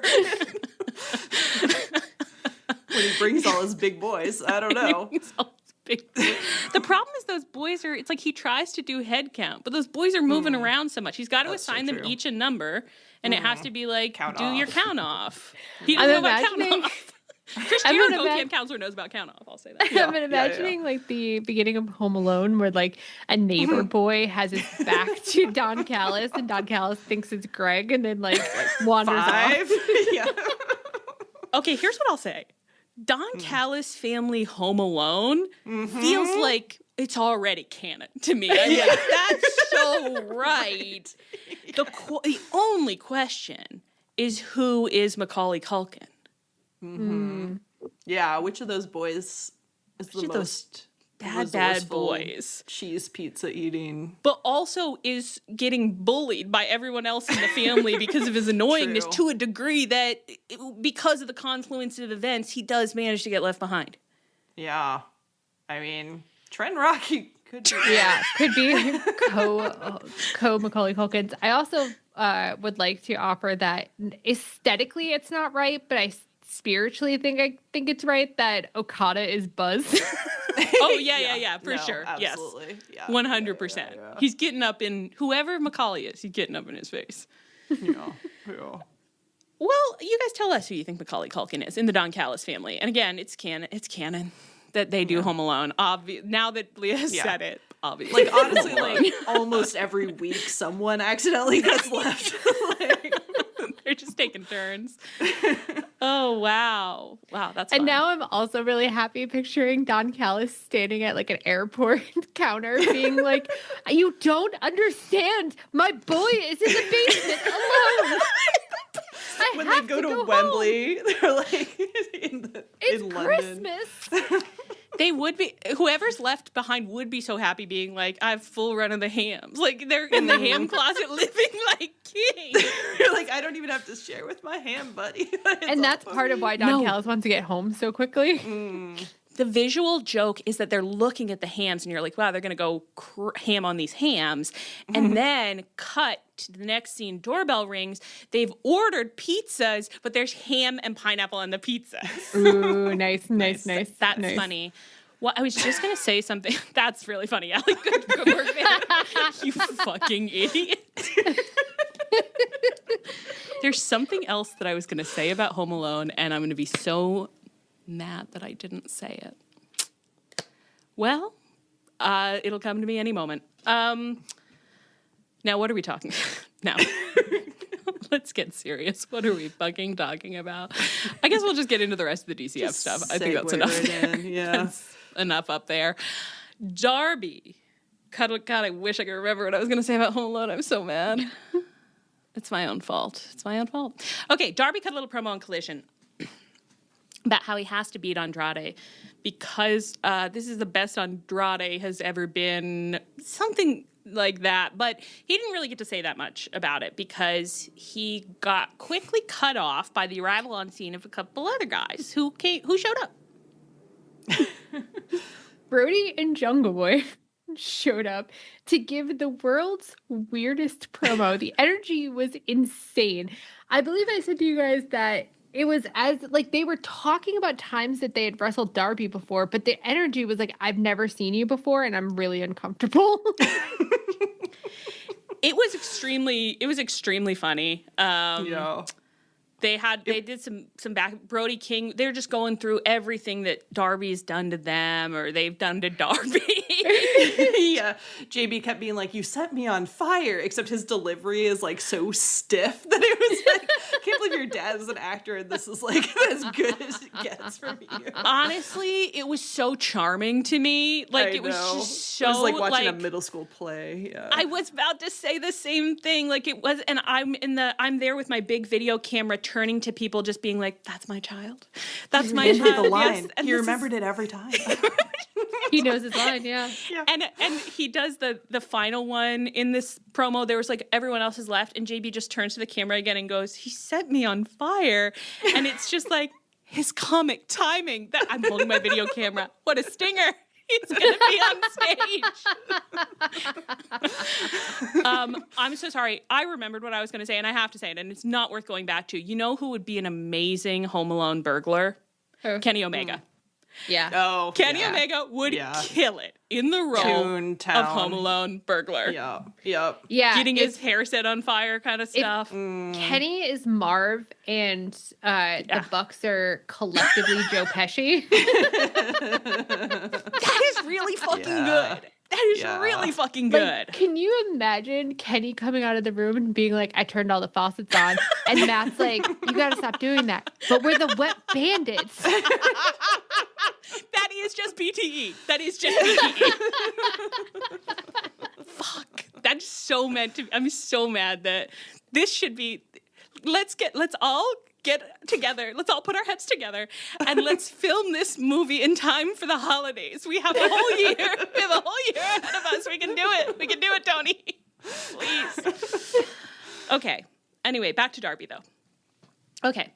Darby then cut another promo on Dynamite. And I will say this is a shocking number of just backstage talking promos from Mr. Jackass himself, from Mr. Like, I just want to do a skateboarding trick for my promo. Like, he's really back there talking. And what was he saying? Well, in this promo, he raised what I thought was a very reasonable question. He said, people have been asking why I want to be the AEW World Champion because when I don't care about anything. And that's actually not true at all. I care a lot about everything. I care too much. I'm scared of everything. I'm scared all the time of not having everything. I have to get it. And I want to be the world champion. And I'm going to want to do that really bad. And I'm going to fight and I have a shot if I beat Andrade, and I'm going to take that shot. And I want to be a champion. I really do, guys. What do you think I do all this for? All this almost killing my stuff. It's to be a champion. I love that moment where he like disassociated for a second and was like, "What is it all for? What is it all for?" He really lost it. He really lost. The answer was there, and then he thought, "Wait a second." I guess maybe this is what I was saying I want to see from Kenny. I would kind of love to see Kenny cut a promo like this, where in the middle he's just like, "What is it all for? Honestly, what is it all for? What is it all for? God." He said, I need this. I need this more than anyone can ever imagine. Did this work for you? Did this sell you on the idea that he needs really this? did, because for me, it was just like everything he was saying, it added up and I felt like he meant it. Like, I think that it is right that Darby cares so much about everything. Like, I don't think he's ever been disaffected. Like, a lot of his feuds are just like, I can't move on from this. All I'm thinking about is like how mad I am at you. Like, he can't, like, everything is so important to him all the time, and it made sense. And I also, like, I did kind of understand when he was like saying, like, if I can't win the championship, then what have I been, like, what's the point of anything? Like, and it just made me think about, like, imagine like your entire life wanting to climb Mount Everest and you actually do it, and then you come down the mountain and you're still yourself. You know what I mean? Like, you wherever did it. You go. You accomplished the thing, but ultimately what changed? You know what I mean? So I feel like he is grappling with that, where he's like, if all of this is not moving towards something better, then what the fuck am I doing with my life? I don't know. I just thought the whole thing like really rang true and felt right for his character, and I enjoyed it. Yeah, I mean, no, go ahead. No, you go. I was just going to say, it just really, like, it electrified me. And in the moment, I was like, I don't know if this is good, but it wasn't what I expected. And he was saying things like that he was scared. He said, I can't win the big one, which did kind of make me laugh. But it was like, but I think the sentiment of being like, oh, underneath all this, like, I'm scared. I, really care. Like, it's, scary to admit that you want things because you might fail, Yeah, so it's like, and he really did deliver it, like, with a lot of, like, it felt very real, and, like, he did, like I believed him. Yeah. So, which is pretty impressive from Darby, actually. Yeah, I think that was another thing. It was shocking to get this from him because I feel like more his in-ring promos than his backstage ones. I think he does have better control when he's backstage, but a lot of them he just starts yelling nonsense, and you're like, what the fuck are you even talking about? But this was really great. Yeah. I guess backstage you can kind of do more than one take if you really mess up. But yeah, I thought it was really effective. I really liked it too. I think I had not fully, you guys have like got me fully on board where I'm just like, yeah, you're right. This is like the right thing for a Darby to say, like, cause I really liked it. But I was like, I don't know. I can't decide if I think this is true. But then it's like, I'm not going to be able to express this, but I think it's so crazy that Darby did climb Everest, and that climbing Everest is the metaphor for like doing the biggest possible thing. And it's like, you can't use it that much. You really can't be going around. He did have to stop talking about Everest the amount that he was, but it's like, yes, of course it's very interesting to be like, this is someone who you climb Everest and you come back down and you're still there and you're still you. And then you're looking around at like the way you've lived your life. And it's like, why am I doing these things? What am I seeking out when I like do like the craziest, most aggro thing in the world? Like, what do I want? Like, and there's an emotional component to achieving anything. Like, obviously, if you climb Everest, like you scaled a mountain, but also like you scale a mountain in your mind and having done it. But then on some level, I am just like, but this feels like such a more personal, like, Everest victory. The idea of like, I want to like be the best at wrestling. I don't know. I don't think I'm going to be able to. I think I'm on board. I'm on board. Mm-hmm. It's interesting because I'm like hard to process because I was watching it like I'm suddenly so interested and like on the edge of my seat, but I'm also like, is this good? Like, I think it's just like it was very unexpected from Darby, but yeah, I think it works. I think it works, especially as it's like, this is a man who suddenly discovered the idea of like interiority and the idea that like, do I do things for a reason? Like, why am I the way that I am? And it's just like, that's interesting. I never thought about that before. I never asked myself that before. Now I'm asking it for the first time. And it's like, is everything you're saying about it like 100% right? I don't know, but this does feel like the way you would process that. Like the idea of like wanting something, saying I want something, and you're not going to die getting it. It's not like Everest. It's not like jumping off a cliff. It's not like I either get this or I die, actually. It's like you either get this or you don't get it, which might be worse to just not get something. Right, because like getting the belt is like you're the best guy at the company and you have to be better than all these people. Whereas Everest, like you've got your Sherpas, like if you train, like you can kind of do it. It's like you have to pay the money and like do the work, but then it's not like you have to be like the best climber out of all the climbers to do it. Whereas like it is not say it's like harder to be the world champion, obviously, but it's like I feel like failure is like Everest. Why do we do say that kind of? But yeah, but it's more like failure is a very real option, especially for Darby, who's not really positioned top of the card. Yeah. At the end of the day, even more than anything else, I'm like, I love that you checked in to try and to say something. You hit us with something, and now I have something to track.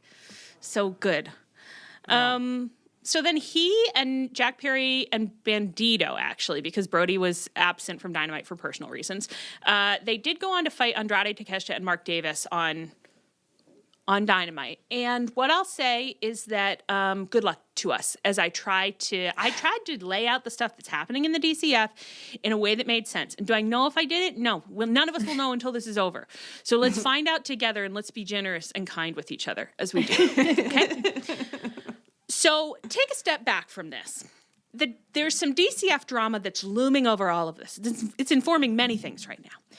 And that is that Kyle Fletcher has been injured enough. I think he has a meniscus tear, maybe. Wow. Is that right? Maybe it is. And he's going to be out for a while. And he's going to be out for long enough that his TNT belt is going to be taken off of him. And they're going to have a special casino gauntlet, maybe, to determine the next TNT belt holder. And many in the DCF are not happy or sad, some even would say, and they're thinking about this. It's informing what they do. And so let's start with one relevant promo we had. This was on Collision from Andrade, Mark Davis, and Okada. And Okada is like, we've got to go. They were going to have Mark and Andrade were going to have a tag match against the Rascals. And Okada was like, go out there and kill them for Kyle, because we all love Kyle and we have to avenge him. And I love Kyle like a lot, because he's my best friend and my best friend in the whole world. And I don't know why everyone is always talking about Takesha, and Takesha wants to talk about how he cares about Kyle. Where's Takesha right now? I'm here. I'm giving you guys a pep talk because I love Kyle so much. I love Kyle more than anyone ever has. Leah, you had a good point about that.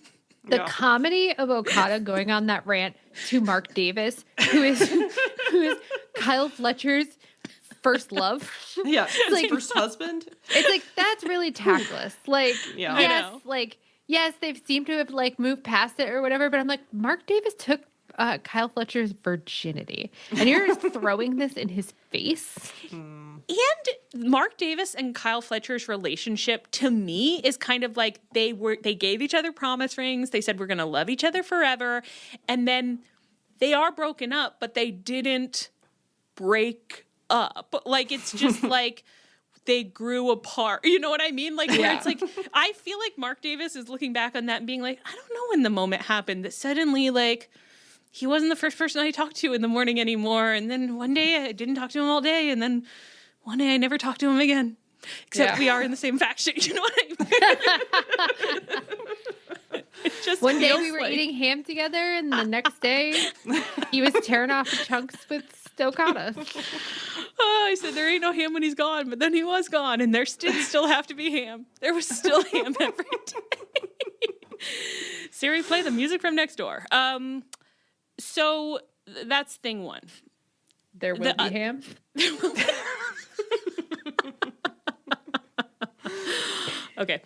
So then Don Callis has a promo on Dynamite, and he's like, Kyle Fletcher's injured. We gotta get a new champion. Sucks. That's my prize stallion, obviously. But I actually had been negotiating for him and Okada to fight the Young Bucks at Dynasty, and you guys would have loved that. It would have been really, really good. Yeah, I would have loved it. And in the moment, Allie, you were like, that would have slapped. Damn. I know. I was just fully like, oh, wait a second, really? I would love to see that. But now you never will. So, Don Callis, you heal. And he was like, the other thing that I'm going to say is that you guys all keep complaining to me, like, Okada and Takeshita have too much beef, and like, why hasn't that come to a head? You're all saying like this storyline is going too slow. Well, I actually don't mind if my boys hate each other. I think it's good for your sons to hate each other, and that's how they learn to be strong. And so they will be strong, and maybe they'll fight each other someday. I don't fucking know. I don't give a shit. Do you think is that it? Is that kind of what he said? Yeah. Yeah. Mm-hmm. And we will do it. He just said it in a metaphor about Michael Jordan. Oh, no, that comes up later. That's a totally different promo. I'm shocked that I know that. We will do it for Kyle. Kyle Fletcher strong, brother. Okay, so now we come back to Dynamite. JB, Darby, and Bandito fighting Takeshita, Andrade, and Mark Davis. Andrade pins JB for the win, and then they're killing Jack Perry. They're just murdering this little boy. I didn't even bring up the thing that happened on commentary. Do you think that it's important? What do you think? Don Callis said something like that we implied like Jack Perry is one of my boys. Jack Perry, that's one of my sleeper agent boys. And Tony Schiavone was like, what? Is he? What do you mean by that? And then Don Callis was just like, anyway, moving on. And Tony Schiavone was like, no, what do you mean by that? And Don Callis didn't answer. And I said, given how things have been for the past few weeks, it's, to me, either that's something I'm supposed to actually track, or Don Callis misspoke genuinely, but Tony Schiavone is now so used to not having been informed about something that's happening that he really was like, no, seriously though, like, you want me to follow up on that? Or what are we supposed to say about that? Should I be selling that? Don, please. Don. Tony doesn't tell me anything. Don. I don't know. Okay. So now, they're beating Jack Perry up. Darby tries to save him. He can't. The Young Bucks come out for the save. Fringe everywhere. Super kicks everywhere. Fighting. To what end? I don't remember. I don't remember what happens at the end of this. They just save the day. And then with the Don Callis later has that promo about that. That's later in the show we get this promo. Where Don Callis is like, Andrade's going to fight Darby at Dynasty. The Young Bucks will fight Okada and Takeshita. But he hadn't told Okada and Takeshita, and they weren't happy. And this is where what you said comes in, Leah. Mm-hmm. They had their metaphor about the sportsmen. The basketball. Scottie Pippen and Michael Jordan. And Takeshita was like, and I'm Michael Jordan. And then they, Does anyone say that Scottie Pippen is better than Michael Jordan? No. a funny energy from me. I'm like, can we make this work for everyone? No, they don't, Allie. No, they fucking don't. Oh, good. And, okay, and then, so they're going to do it, but then they want to fight each other, and then maybe they can fight each other, maybe if they do this match together, that'll probably go really well. The end. I loved Okada's vibe in all of this. Okada's been cracking me up lately. He did this thing in the match where someone did a dive to the outside and knocked everyone down except Okada. And Okada stood over Takeshita, flipped him off, and laughed in his face for a really long time, and then sauntered away and immediately got taken out. It was just comedy king shit. And then the same thing in this promo when Don Callis was like, you guys are working together. Okada had a second where he was about to protest, but then Takeshita got so mad that immediately Okada was like, no, now I'm going to lay it in. And so he was just smirking and making the world's most annoying faces. And I was like, Okada's the best. Yeah. He's very, very funny. He's very, very funny. And it is very funny to be like, I was going to hate this, but because you hate it, now I have to take the opposite tack. So I'm going to commit to that. And then that's it. So the TNT thing will be figured out. Tommaso Ciampa is going to be in the Casino Gauntlet match. And who else will be? We don't know, except maybe there's a little tease that maybe Kyle O'Reilly will be coming back. And if Kyle O'Reilly comes back, I'm going to flip my shit. So that's something to look forward to. I hope I decide to live on Sunday when Kyle O'Reilly comes back. Was there anything you wanted to talk about that you did not get a chance to talk about? Mm-mm. Oh, I was just going to say, Brody King had a profile in the Atlantic this week, which was pretty totally cool. missed this. Oh, yeah, I did too. You'll have to tell us about it. It was good. It was a big piece. It was a lot about the fuck ice chants and stuff. But basically the writer of the article is a semi wrestling fan and went to the show in Minneapolis and talked about the chants and if Brody was going to be there and interviewed people at the show and stuff. It was good. Oh, a Minneapolis writer. I'm yeah. I wonder if there's anyone I know. Well, I'll have to look into that. Not really. I don't know a lot of people, but I do know a lot of people who never mind. Anyway, don't worry about it. Maybe I know them. Maybe I don't. I probably don't. Well, that's interesting. I'll definitely read it. She said it was good. It was nice press for AEW. It was very, complimentary. Yeah. Yeah. Oh, I can't wait to read that. Okay, good. That's a good rec. Anything else? So I don't think so. Yeah. All right, girls. Well, let's get our asses out of here. And I can't wait for everything we said to be proven wrong.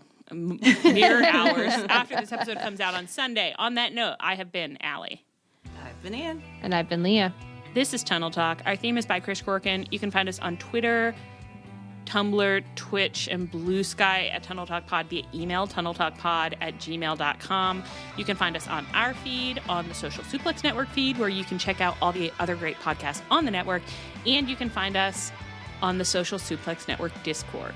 Please rate, review, and subscribe to us wherever you get your podcasts. Stay frosty, and as always, please come back next week.